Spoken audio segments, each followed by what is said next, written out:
দুদিন পরই মাঠে গড়াচ্ছে বিপিএল এর 11তম আসর। তার আগে অনুশীলনে নিজেদের ভালোভাবে প্রস্তুত করে নিচ্ছে দলগুলি।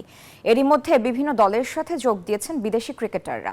এবারের আসরে বিদেশি ক্রিকেটারদের মধ্যে সবচেয়ে বড় তারকা পাকিস্তানি পেসার শাহিন শাহ আফ্রিদি বরিশাল দলে যোগ দিয়ে বলেন, বিপিএল বিশ্বমানের ফ্র্যাঞ্চাইজি। এদিকে সিলেটের হয়ে মাশরাফিকে দেখা যাবে না তা অনেকটাই নিশ্চিত।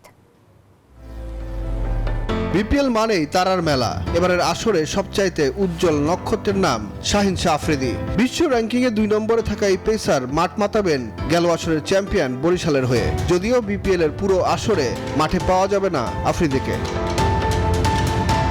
দলের সাথে যোগ দিয়েই নিজেকে প্রস্তুত করে নেয়ার কাজটি ভালো মতোই করছেন এই pacer.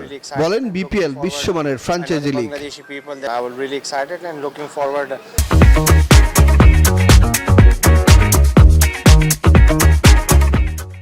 I know the Bangladeshi people, they love cricket and they love their superstars, and I hope I perform well here. বরিশালের হয়ে মাঠে নিজের সেরাটা দিতে প্রস্তুত শাহিন শাহ আফ্রিদি।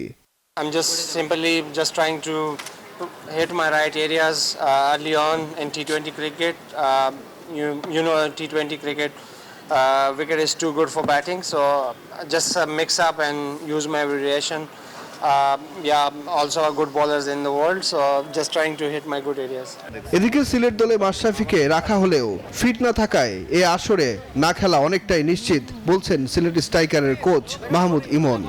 আমাদের স্কোয়াডে এখনো আছে, কারণ এই টিমের ওতপ্রোত অংশ হচ্ছে মাশরাফি, এবং আমরা ডিপেন্ড অন সিচুয়েশন, ও কি ফিল করতেছে, ফিটনেসের অবস্থা কি, ও যদি মানে খেলার মত পর্যায়ে থাকে বা সিচুয়েশন যদি ভালো থাকে তাহলে তো অবশ্যই খেলবে। অন্যদিকে দীর্ঘদিন পর বিপিএল এ মাঠে দেখা যাবে রাজশাহীকে।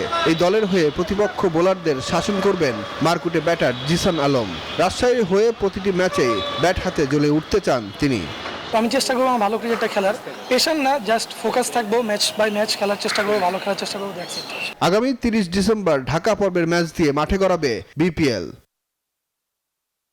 সুখন সরকার, নিউজ 24, ঢাকা।